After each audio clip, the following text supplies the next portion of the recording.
এখন আপনারা দেখছেন ইউটিউব চ্যানেল সনাতন মিডিয়া লাইভ। চ্যানেলটি এখনই সাবস্ক্রাইব করে বেল আইকন বাজিয়ে অল সিলেক্ট করে দিন।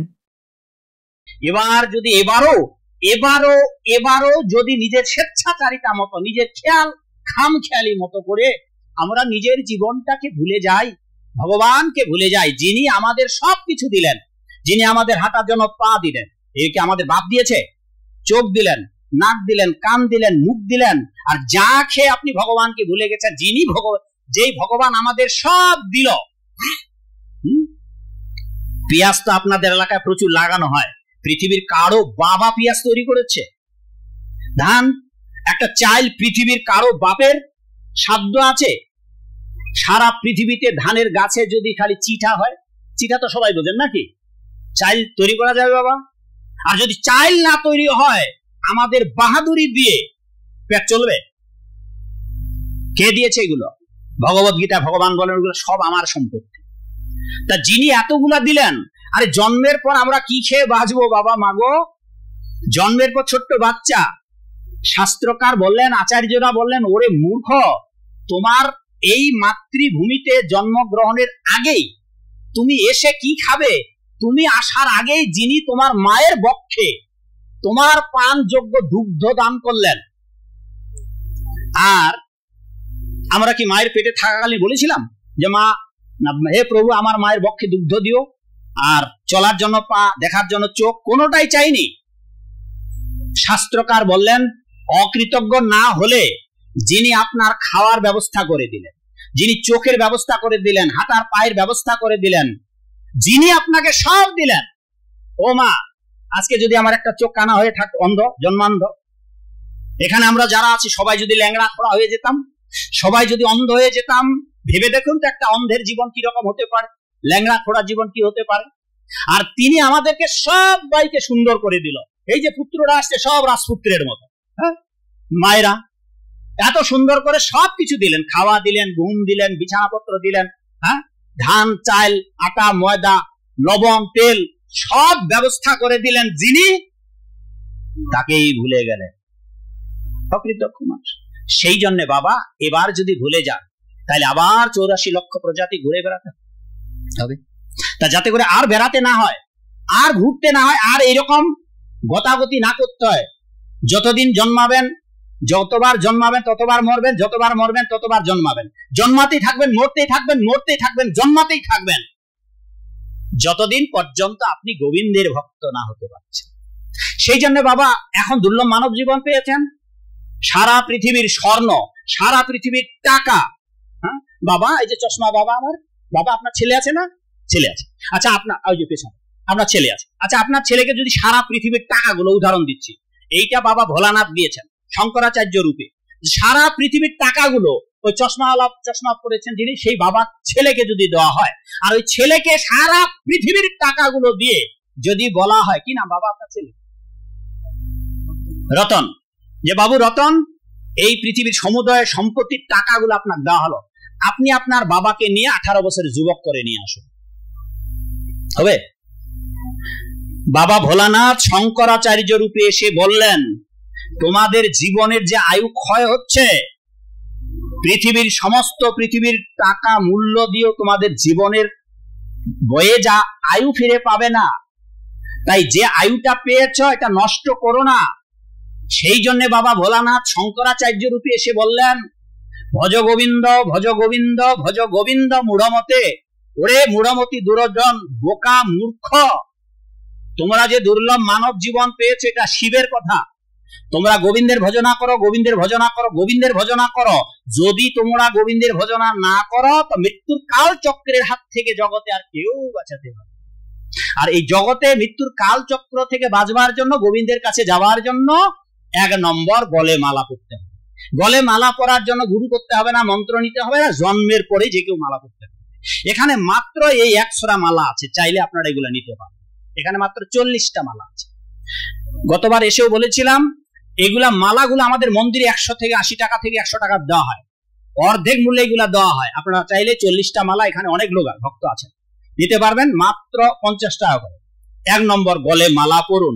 যদি কেউ, বাবা দাঁড়াও, যদি কেউ মনে করে আমাদের মালাটা পড়ার দরকার নাই, আমাদের গুরু মালা পরতে দেয় নাই বাবা, মালার বড় জ্বালা, অসুবিধা নেই। তাহলে শাস্ত্র বলে দিচ্ছে স্বয়ং নারায়ণের গলে তুলসীর মালা রয়েছে।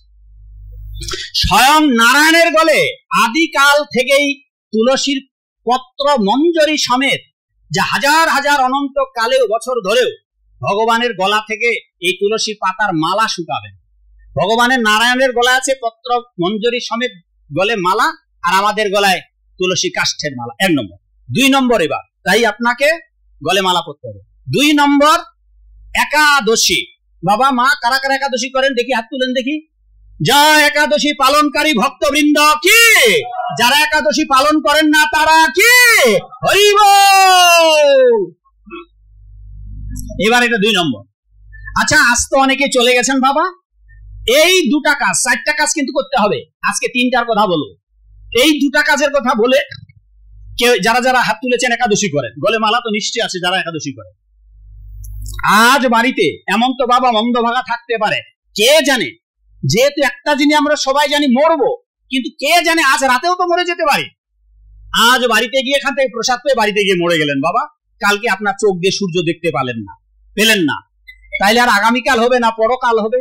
এবার গলে মালার একাদশী করেই যদি মরে যান মাগো, হ্যাঁ আপনারা তো অস্থির হচ্ছেন পালানোর জন্য, কিন্তু শুনে যান, যদি আজকেই রাতে মরে যান 3টা লাভ হবে, অন্তত শান্তি পাবেন। গলে মালা আছে, একাদশী করেন, 3টা লাভ হবে। জীবনে তো অনেক পাপ করেছো মাগো, জীবনে তো অনেক জনের গলা কেটেছো, বটি দিয়ে কেটেছো তো নাকি, পুঁটি মাছের ভুড়ি একার বৃদ্ধাঙ্গুল দিয়ে টিপে বাইর করে দিয়েছে, ছোট ছোট মাছগুলো টিপে বাইর করে দিয়েছে। যতগুলার ভুড়ি বাইর করছো মাগো, ততবার আপনারও ভুড়ি বাইর করবে জমদূতে। বোঝেন? এখন ভুড়ি বাইর করবেন কি না করবেন এটা আপনাদের নির্বাচন করতে হবে। শুধু কি ভুড়ি বাইর করছেন, বটি দিয়া তো কেটেছেন মাগো, হ্যাঁ কেটে মামনি কাটা হয়তো নাকি। হ্যাঁ, 7 প্রকার ব্যক্তি পাপী। একই মইরা মরাটাকে কাটতেছেন, এই জন্য বাঁচার চেষ্টা করতেছেন না, হবে না। যে মারবে, যে মারার অনুমোদন করবে, যে বিক্রি করবে, যে ক্রয় করবে, যে রন্ধন করবে, যে পরিবেশন করবে, যে খাবে, যে খাওয়ার অনুমোদন করবে, 7 ব্যক্তি একই দোষে দোষী। এইবার মা গলা কেটেছো তো নাকি, নরকে গেলে গুরু পাপে লঘু দণ্ড পাবেন। নরকে গিয়ে আপনার গলায় যে মালা আছে বাবা পড়ে, প্রশ্নের উত্তর আছে এখানে, প্রশ্নের উত্তর। তার আগে বলবো না বাবা, ক্ষমা করবেন, বললে বিঘ্ন হবে। এই দায়িত্ব আপনার।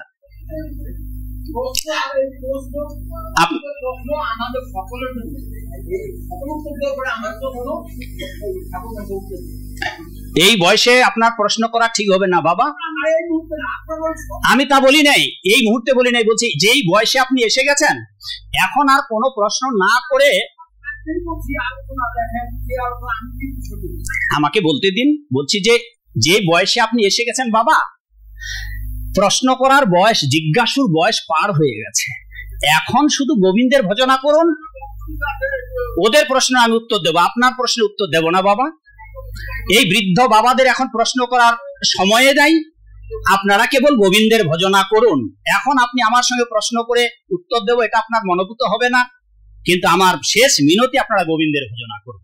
আপনার হৃদয়ে যাই থাকুক, আপনি সাধু হন। আমি আগেই বলেছি, আপনি যতই করেন, আপনি প্রশ্ন করতে পারবেন, তর্ক করতে পারবেন, যুক্তি খাটাতে পারবেন, হ্যাঁ সবকিছু পারবেন, কিন্তু সাধু হতে পারবেন না। আর আমার ভাগবতের বক্তব্য হচ্ছে আপনারা সাধু, ঠিক আছে? 1 নম্বর বলেছিলাম গলে মালা পরুন, 2 নম্বর একাদশী করুন। এই 2টা করে যদি নরকে যান, গুরু পাপে লঘু দণ্ড হবে। যতগুলার মাথা কেটেছেন ভাগবতের বিচার অনুসারে 28টা নরকের বর্ণনা আছে, সেখানে যমদূতের আপনার মাথা কাটবে। কিরে মা, নিশ্চয় কত শত মাথা কেটেছেন মা, গলে মালা পরে বিদায় নিলেন আর একাদশী করলেন, আপনার মাথা আর কাটা হবে না। হাতের একটা আঙ্গুল কেটে আপনার গুরু পাপে লঘু দণ্ডে দণ্ডিত হলো। এটা হবে যদি আজ রাতে মরে যান। এই 2টা কাজ করেন আপনারা, গলে মালা আর একাদশী। তাহলে 1 নম্বর এইটা উপকার হবে, গুরু পাপে লঘু দণ্ড, নয়তো সব পাপের দণ্ড ভোগ করতে হবে নরকে, যার বর্ণনা ভাগবতের 5ম স্কন্ধে, 7ম স্কন্ধে বর্ণনা আছে, 5ম স্কন্ধে সম্ভবত। এবার 2 নম্বর উপকার হবে, এই যে গলে মালা পরেছেন, একাদশী করছেন, সেই পুণ্য বলে আপনি স্বর্গে গিয়ে অফুরন্ত আনন্দ ভোগ করবেন। 3 নম্বর উপকার হবে, ভগবত গীতা, ভাগবত, বেদ, বেদান্তের সব শাস্ত্রেতেই বলা আছে, স্বর্গে যারা যাবে ক্ষীণে পুণ্যে মর্তলোকং বিশন্তি, পুণ্য শেষ হলে আপনাকে ওখানে মৃত্যুবরণ করতে হবে এবং মরবার পর এই পৃথিবীতে আসবেন। এবার 3 নম্বর উপকারটা হবে, এই পৃথিবীতে যখন আসবেন আবার আপনি মনুষ্য কুলে জন্মগ্রহণের সুযোগ পেয়ে আবার গলে মালা পরবেন, আবার একাদশী করবেন, আবার ভাগবত আসরে আসবেন, আবার চায়ের হোটেলেও যাবেন, আমার মুরগির চরণ খাবেন। ভগবত গীতার 7ম অধ্যায়ের এবার সিদ্ধান্ত, বহুনাং জন্ম নামন্তে। এইভাবে এ জন্মে মালা পরবেন, একাদশী করবেন, বাকি দুটো কাজ করলেন না, পরজন্মে আবার করবেন। কিন্তু আমাদের কথা হচ্ছে এক জন্মে 4টা করে পালন করে ওপারে চলে যান।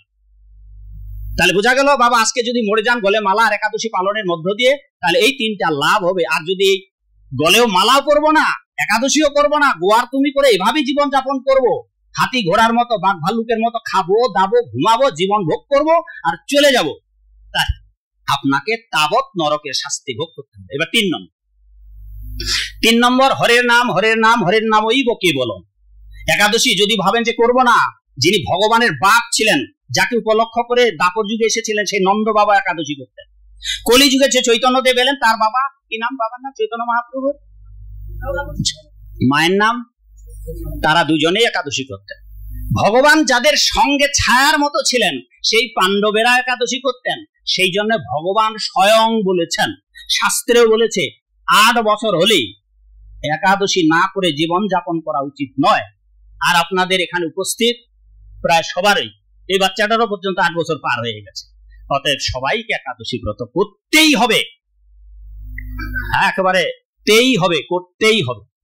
স্বয়ং যমরাজ বলেছেন, মরবার পর আপনি শিবেরই ভক্ত হন, ব্রহ্মার ভক্ত হন, মা বাবার ভক্ত হন, মা দুর্গার ভক্ত হন, এরা আপনার কেউ বিচার করবে না। বিচার করবেন দ্বাদশ বৈষ্ণবের একজন, তিনি হচ্ছেন ধর্মরাজ যম। আর তিনি বলেছেন একাদশী পালন করতে হবে, গলে মালা করতে হবে। এবার 3 নম্বর, 1 নম্বর গলে মালা, 2 নম্বর একাদশী, 3 নম্বর হরের নাম হরের নাম হরের নাম ওই বকে বলন কলো নাস্তেব নাস্তেব গতির অন্যথা। যে নাম যজ্ঞ অনুষ্ঠানের এখানে আয়োজন আজ এত বছর ধরে চলছে, সেই নাম যজ্ঞ করেই পার পাওয়া যাবে না, আপনাকে গৃহে বসেও জপমালায় জপ করতে হবে। এইটা কেবল আমাদের ভক্তরা জপ করবে যারা টিকিধারী বৈরাগী না বাবা। বৈকুণ্ঠে যিনি থাকেন, আমরা তো বৈকুণ্ঠে যাবার জন্য জপ করব। বৈকুণ্ঠে যিনি নিত্য বিহার করেন, নারায়ণের যিনি নিত্য পদসেবা করেন, তিনিও নিত্য হরিনাম জপমালায় জপ করেন। আমাদের এই জপমালা কাঠের, আর মাতা লক্ষ্মী দেবীর জপমালাটা স্বর্ণের গুটিকায়। আমাদের গুটিকা কাঠের, কারো তুলসীর, এগুলা নিম কাষ্ঠ বা বেল কাষ্ঠ। যারা আমিষ সেবা করেন, মাছ মাংস খান, তাদের অভ্যাসের জন্য, হরিনাম করার জন্য এই 3 নম্বর যে কাষ্টি বাবা, এই জপমালা এখানে থলে আছে, জপমালা আছে, ভিতরে থলে আছে, সাক্ষী মালা আছে। এইটা যেমন মালাটা অর্ধেক মূল্য, এই জপ থলেগুলো আপনাদের অর্ধেক মূল্যে দেওয়া হয়, মাত্র বোধহয় 5-7টা আছে। এগুলা 300 টাকা মন্দিরে আমাদের, এগুলো 150 টাকা দেওয়া হবে। চাইলে আপনারা 2 দিন আছে, কালকেও আছে, নিতে পারবেন। এটা হচ্ছে 3 নম্বর। তাহলে 1 নম্বর গলে মালা, 2 নম্বর একাদশী, 3 নম্বর হরিনাম জপ। এই হরিনাম কেবল আমরা নয়, মাতা লক্ষ্মী বৈকুণ্ঠে বসে স্বর্ণের গুটিকায় জপ করছেন। বাবা ভোলানাথ কৈলাসে বসে তার যে জপমালাটা, সেই জপমালাটা পদ্মবীজের গুটিকা। সেই পদ্মবীজের গুটিকায় বাবা ভোলেনাথ 5টা মুখ দিয়ে এই জপমালায় হরিনাম জপ করছে। সুতরাং যারা বলেন যে না বাবা আমরা হাতে জপ করি, আমাদের মালা তালা লাগে না, তারা এই দৃষ্টান্তগুলো, এই শাস্ত্রের সিদ্ধান্ত থেকে কোথায় পালাবে? কাজেই বাবা এই 3টা পালন করুন, আরেকটা পালনের মধ্য দিয়ে আপনারা বৈকুণ্ঠে যেতে পারবেন, সেইটা আগামীকাল। ঠিক আছে? আর এখন প্রশ্নের উত্তর দেই।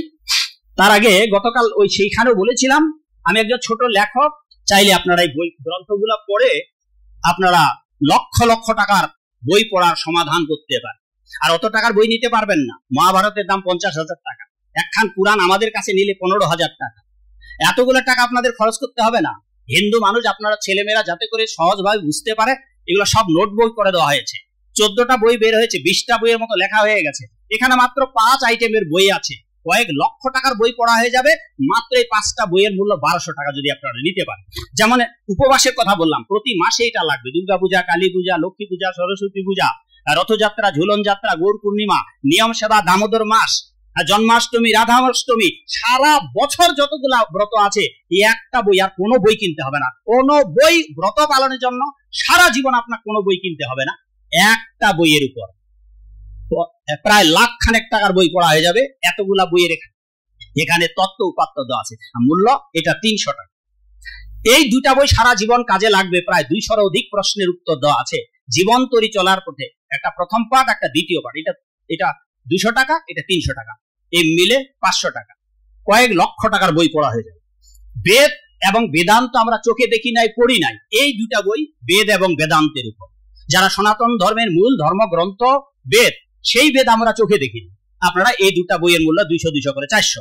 আপনারা চাইলে নিতে পারবেন। সব গ্রন্থে আমার মোবাইল নাম্বার আছে, দিনের যে কোনো সময় ফোন দিতে পারবেন। চলুন আমরা এখন, বাবা এতগুলো প্রশ্ন করে।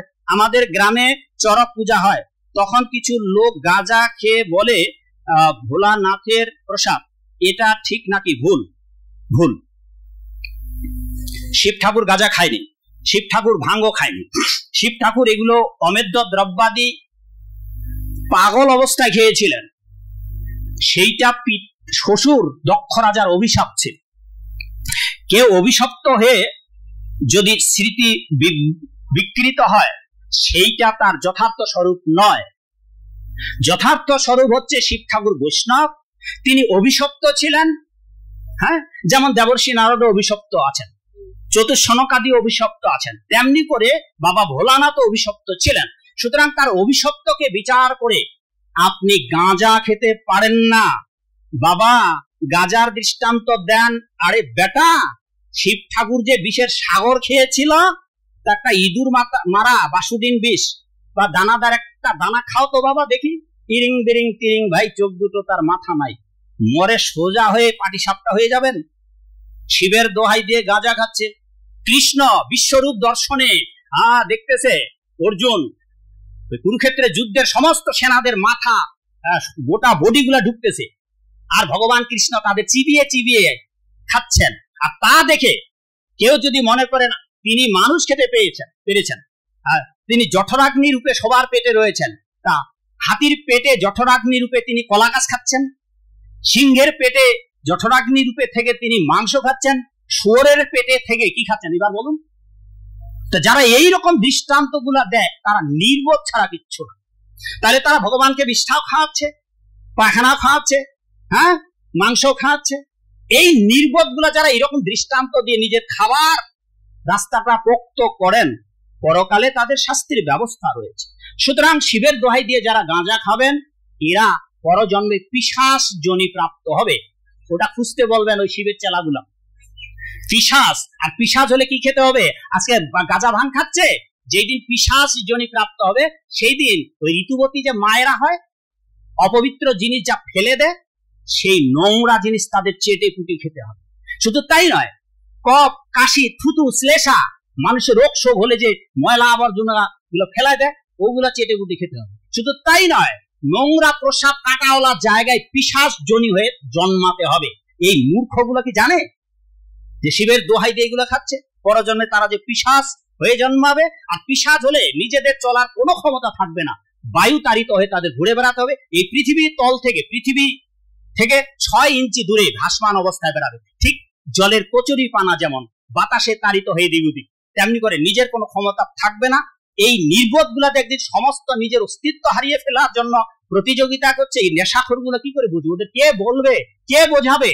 এমনকি হরিবাসরেও দেখেছি, হরিবাসরে আপনাদের এলাকা আছে কিনা জানি না, বাবা ক্ষমা করবেন, আগুনের চুল্লি জ্বালায়, হ্যাঁ সাইডে বিভিন্ন জেলায় গিয়ে দেখেছি হরিবাসর যেদিন থেকে অধিবাস হবে, ওদিন একটা বাইরে একটা চুলা জ্বালাবে, চুলা জ্বালিয়ে আগুন জ্বালাবে, ওই আগুনের চতুর্দিকে গাঁজাখোরেরা বসে গাঁজা খাবে। এটা নওগাঁয় দেখেছিলাম, বগুড়ার দিকে দেখেছিলাম, কুমিল্লার দিকে দেখেছিলাম। হ্যাঁ, এইটা গর্হিত পাপাচার। এইটা কি যজ্ঞ হলো? যজ্ঞ, সেখানে বিষ্ণুর উদ্দেশ্যে আহুতি দিতে হবে, সেখানে ঘি, মধু, কর্পূর, পঞ্চগব্য, পঞ্চামৃত এবং বৈদিক বেদমন্ত্র পাঠের মধ্যে যজ্ঞ ওম সাহা করে সুন্দরভাবে সেই যজ্ঞ করতে হবে। আর আপনারা আগুন জ্বালিয়ে চতুর্দিকে বসে গাজায় সুক্তাম দিচ্ছেন। পরজন্মে পিশাচ যদি না হন তো এগুলো বন্ধ করুন। কেউ মারা গেলে বা কেউ জন্মগ্রহণ করলে আমাদের গোষ্ঠীর নাকি অশৌচ হয়, আমাদের অন্য কারো মরে উঠতে দেয় না, ঘরে উঠতে দেয় না, ঘরে উঠতে দেয় না। তখন গোষ্ঠীর সবাই ভগবানের পূজা বন্ধ করে থাকে।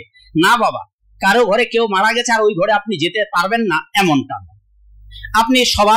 আপনি যেতে পারবেন। কেন বাবা, কেন যেতে পারবেন না? আপনার জাত যাবে? আপনি আপনার বাড়িতে মারা গেছে, আমি যদি ওখানে যাই, তাহলে একজন সাধু মানুষ আপনার বাড়িতে গেলে আপনি বলে, এই সাধু গেট আউট, তাহলে আপনার কি মঙ্গল হবে? তো কাজে এটা করবেন না যে কারো বাড়িতে যাওয়া যাবে না। কিন্তু যাওয়া যাবে, খাওয়া যাবে।